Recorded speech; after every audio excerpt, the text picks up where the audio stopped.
सभी को जय महादेव। साधना करने के लिए आजकल बहुत ही सभी के मन में आग्रह और श्रद्धा भी बहुत ही है, लेकिन साधना करने के लिए जितना श्रद्धा और विश्वास सभी के मन में है उतना ही उनके अंदर सीखने की जिज्ञासा नहीं है। इसीलिए साधना सभी का सफल नहीं हो रहा है। और मेरे पास भी जितने सारे लोग आ रहे हैं, पहले से ही जैसे आते हैं वैसा ही बोलते हैं कि हमें कुछ मंत्र दीजिए या ये साधना दीजिए और हम वो मंत्र को जाप करेंगे। और प्रत्यक्षीकरण, वो भी प्रत्यक्षीकरण चाहिए, यानी कि दर्शन तुरंत होना चाहिए। 5 दिन में, 7 दिन में, 11 दिन में तुरंत दर्शन भी होना चाहिए। और पुराने जमाने में जो ऋषि महर्षि सालों साल तक तपस्या करके साधना करते थे और तपस्या करते थे, दर्शन नहीं मिलता था। 6 साल के बाद, 12 साल के बाद, 10 साल के बाद दर्शन मिलता था। लेकिन कलयुग में शास्त्र में प्रमाणित है 4 गुना जाप करना चाहिए। 4 गुना टाइम के बाद ही दर्शन मिलता है। लेकिन कलयुग में लोग बोलते हैं कि 5 दिन में, 10 दिन के अंदर हमें सब कुछ दर्शन मिल जाना चाहिए, प्रत्यक्ष रूप में दर्शन मिलना चाहिए। और वो भी वचन भी देना चाहिए कि मैं आपको ये वरदान देता हूँ और आप जो चाहे कर सकते हैं। वचन भी चाहिए, दर्शन भी 5 दिन में, 7 दिन में चाहिए। लेकिन पहले से ही ABCD मालूम नहीं है। ऐसे लोगों के मैं हाथ जोड़ के विनती करता हूँ, भाई पहले कुछ सीखो, पहले कुछ जानने की कोशिश करो। किसी को गुरु बनाओ तो 6 महीना, 1 साल, 2 साल, 3 साल शिक्षा ग्रहण करो। साधना उसके बाद ही करो, तभी आपका साधना सफल होगा। कई दिन आप गुरु का सेवा करो, गुरु के पास रहो, गुरु कैसे क्या करते हैं उसको सीखो, और गुरु जो बताते जाते हैं उसको सीखो। उसके बाद साधना लाइन में अग्रसर हो जाओ, और फिर उसके बाद दर्शन मिलेगा या कुछ भी मिलेगा, आप देखेंगे कि आप सफल हो रहे हैं या नहीं हो रहे हैं। तो हम कोई आते हैं तो हमें भूत का दर्शन करा दो, तो भूत का मंत्र दे दो, हम जाप करेंगे। हम तैयार हैं, हम जाप करने के लिए तैयार हैं, दर्शन कर लेंगे, झेल लेंगे। सभी तो कहते हैं झेल लेंगे, लेकिन भूत दिखाई देता है, कैसा दिखाई देता है, प्रेत कैसे दिखाई देता है, यक्षिणी का हुलिया कैसा है, वीर बेताल जो आते हैं वो कैसे दिखाई देते हैं, वो भी मालूम नहीं है। गुरु से पूछने की समय नहीं है, क्योंकि 5 दिन में मुझे साधना संपन्न करना है और घर जाना है। और गुरु जी को मैं 20,000 30,000 दे के मैं साधना करा के सफल हो जाऊंगा, और 20,000 30,000 में मेरे आगे साधना सफल होने के बाद मैं कुछ ना कुछ करने बैठ जाऊंगा। तो आजकल लोगों का ये जो मनोवृत्ति है, इसको थोड़ा परिवर्तन करना चाहिए। नहीं तो आप ठगी का बार बार शिकार होंगे, कोई भी साधना आपका सफल नहीं होगा। कोई ऐसा ब्रह्मांड में गुरु नहीं है जो 20,000 30,000 1 लाख लेके आपको साधना सिद्धि करा देगा, या कोई ना कोई देवी देवता को प्रकटित करा के आपके सामने खड़ा कर देगा और आप देख लेंगे और कोई ना कोई वरदान मांग लेंगे, और आप वरदान के हिसाब से आप खुद ही कुछ ना कुछ बन जाएंगे और समाज का भला करेंगे ऐसा बोलते हैं। लेकिन जैसे ही आपको मिल जाएगा उसके बाद समाज का भला करेंगे या बुरा करेंगे भगवान जाने। लेकिन पहले मेरा कहना है कि आपको पहले ABCD सीखना चाहिए, फिर अंग्रेजी बोलने के लिए आप तैयार हो जाइए, कोई दिक्कत नहीं। लेकिन आपको ABCD नहीं आता है, हमें अंग्रेजी बोलना कैसे तुरंत आ जाएगा, ये मुझे बताइए। ये सभी गलत तरीके से आप साधना करेंगे तो आपका एक भी साधना सफल नहीं होगा। और कोई भी प्रयोग होता है, कोई भी प्रयोग के लिए जाता है तो प्रयोग करता है, तो प्रयोग में क्या होता है कि विभिन्न प्रकार का कर्म को देखना पड़ता है प्रयोगों में। जैसे कि प्रयोग होता है तो मेरा ग्रह दशा कैसा है, मैं किस हालत में मैं हूँ, मेरा ग्रह दशा मजबूत है या नहीं। नहीं मैं कुछ पैसा दे दूंगा, मेरा कुछ काम है तो वो काम जल्द से जल्द हो जाना चाहिए। वैसा अगर होता तो उस जमाने में भी भगवान रामचंद्र फूंक मार के भी सीता जी को ले आते। तो ऐसा नहीं हो सकता है, कंस को घर बैठे कृष्ण भगवान फूंक मार के उड़ा देते। लेकिन ये सोचना चाहिए कि हमें ABCD कैसे सीखना चाहिए। गुरु के सानिध्य में हम पहले 6 महीना या 1 साल या 2 साल या 3 साल बिताना चाहिए। गुरु का सेवा करना चाहिए। सेवा तो दूर की बात है, सेवा छोड़ दीजिए। गुरु के पास रहकर कुछ ना कुछ विद्या सीखना चाहिए कि कैसे हम आसन शुद्धि करेंगे, कैसे दिशा बंधन करेंगे, कैसे देवता को बुलाएंगे, देवता दिखाई कैसे देता है, और देवता आएगा तो कैसे आएगा, किस नक्षत्र में हमें बुलाना चाहिए, कौन से वार में बुलाना चाहिए, कौन से पक्ष में साधना करना चाहिए, कौन से नक्षत्र में साधना करना चाहिए, कौन से तिथि में साधना करना चाहिए, बेला कौन सा होना चाहिए, अमृत बेला में शुरू करेंगे या महेंद्र बेला में शुरू करेंगे, या कौन से योग में शुरू करना चाहिए। तो मेरा अभी जो ग्रह दशा चल रहा है वो ग्रह दशा अभी साधना के लिए लायक है या नहीं। ये बहुत प्रकार का चीजों के ऊपर ध्यान देने के बाद ही साधना के ऊपर अग्रसर होना चाहिए। नहीं आजकल तो कोई आते हैं बोलते हैं कि कितने ये साधना मैं करने करूँगा और आप 20,000 ले जाइए, 10,000 ले जाइए, और हमें 10 दिन में प्रत्यक्ष करना चाहिए और सामने वो प्रकटित होगा और हमें कुछ ना कुछ वरदान देगा, वचन भी हमें लेना है उससे। जैसे कि ये प्रधानमंत्री है आजकल के लोग, तुरंत ही बुलावा दे देंगे, घंटी करेंगे किसी को, वो आके खड़ा हो जाएगा। देवी देवता जैसे इनका नौकर है, भूत प्रेत पिशाच इनका नौकर है। भाई भक्ति लगाना पड़ता है साधना में। साधना पागलों का साधना है, पागल की तरह होना चाहिए, उनके पीछे भागना चाहिए, भक्ति को समर्पित, भक्ति लगाना चाहिए, अपना तन मन धन सब कुछ लुटा देना चाहिए उनके पीछे।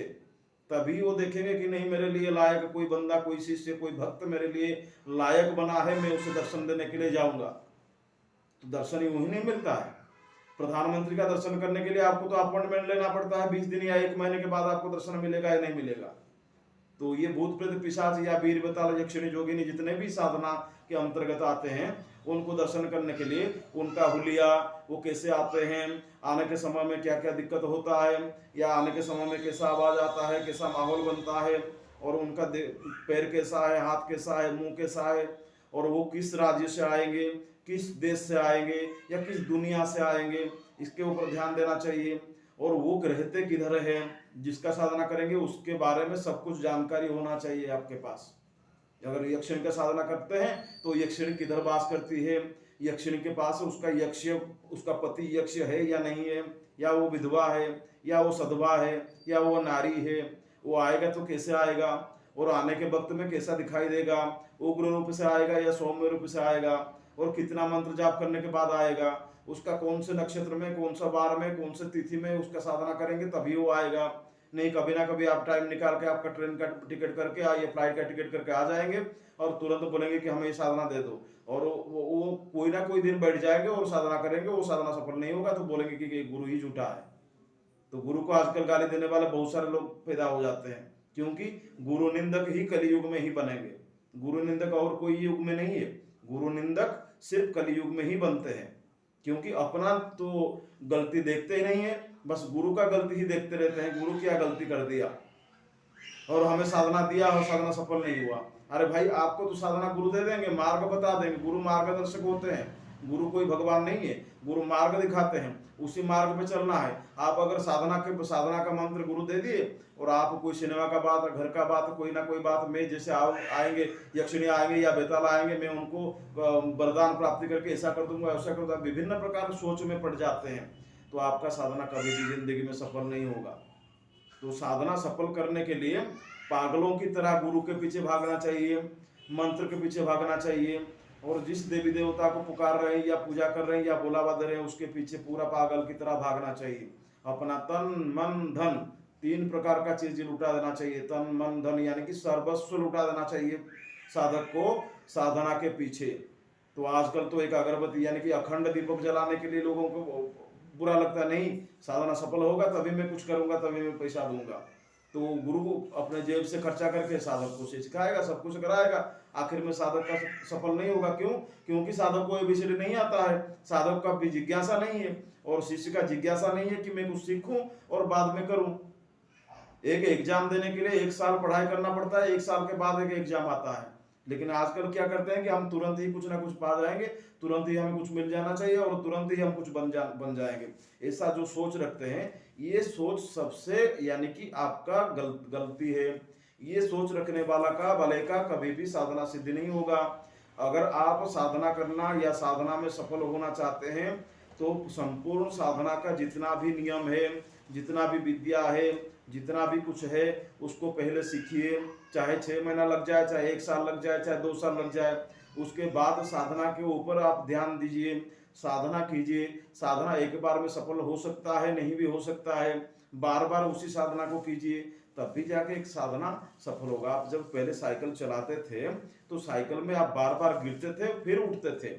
जब बच्चा पैदा होता है, जब चलने लगता है, तब बार बार गिरता है तभी वो खड़ा होता है। तो आप बोलेंगे कि मैं पहली बार एक ही बार में सफल हो जाऊंगा, एक ही बार में मैं सिकंदर बन जाऊंगा, ये सभी गलत बात है। जो गलत फहमी पाल के रखे हैं ना सभी, ये सभी आपके लिए मृत्युदायक है और आपके लिए संपूर्ण ये असफलदायक है। कभी भी आपका साधना सफल नहीं होगा। तो साधना सिद्धि करने के लिए आपको बहुत कुछ खोना पड़ेगा। संसार में रहे हैं, भले ही संसार कीजिए, संसार में रहकर भी साधना सफल होता है, लेकिन संसार में रहकर कैसे सफल किया जाता है उसको पहले सीखिए। ना कि कोई मंत्र की कोई गुरु को जबरदस्ती कीजिए कि ये पैसा लीजिए या कुछ लीजिए, मुझे मंत्र दीजिए और 11 दिन 15 दिन के अंदर मेरा सिद्धि हो जाना चाहिए। भाई आपका सिद्धि कोई नहीं करा पाएगा। आपको पहले सालों साल तक सीखना पड़ेगा, फिर सालों साल तक साधना करना पड़ेगा। कम से कम तो एक साधना को सिद्धि करने के लिए, कुछ प्राप्त करने के लिए 5 साल या 3 साल या 6 साल तो देना पड़ेगा ना। तो आप 10-15 दिन के अंदर सब कुछ पाना चाहते हैं और ज़्यादा से ज़्यादा 1 महीने के अंदर हमें सब कुछ मिल जाना चाहिए। और जाप करते हैं दिन रात, अगर भले ही जाप करेंगे, वो चाहे रात दिन 24 घंटा बैठकर जाप करेंगे तो भी आपको कोई फायदा नहीं मिलेगा। तो कोई भी देवी देवता आपके सामने नहीं आएगा। क्यों आएगा? क्यों आएंगे कोई देवी देवता आपके सामने? आप प्रधानमंत्री हैं, आप राष्ट्रपति हैं, या आपके पास बहुत सारा ऊर्जा है, या ब्रह्मा है, या विष्णु है, या महेश्वर है, आपके पास सभी कुछ हर कोई आ जाएगा तुरंत ही जाप करने के बाद। क्योंकि वो जो वरदान देने वाला है वो आपका परीक्षा जरूर ही लेगा।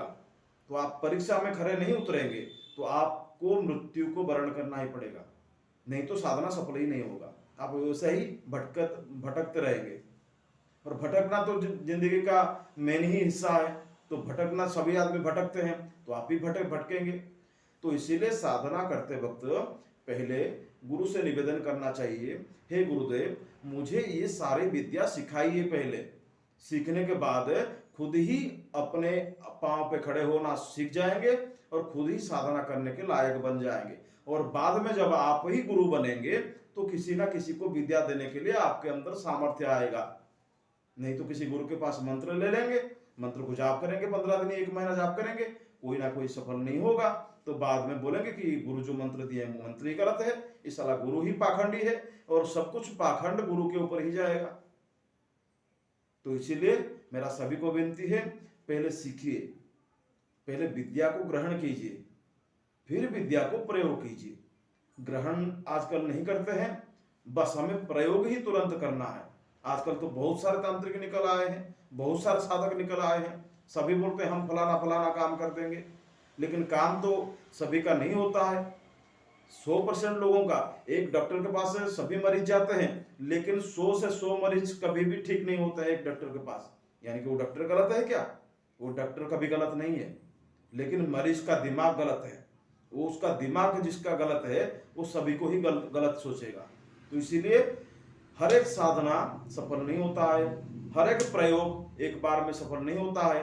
अगर एक आपके लिए कोई प्रयोग मैं कर रहा हूं या फलाना आदमी कर रहा है या कोई साधक कर रहा है, तो वो अगर सफल नहीं हुआ तो दोबारा कराना चाहिए, तीसरी बार कराना चाहिए, नहीं तो कोई और नियम को अपनाना चाहिए।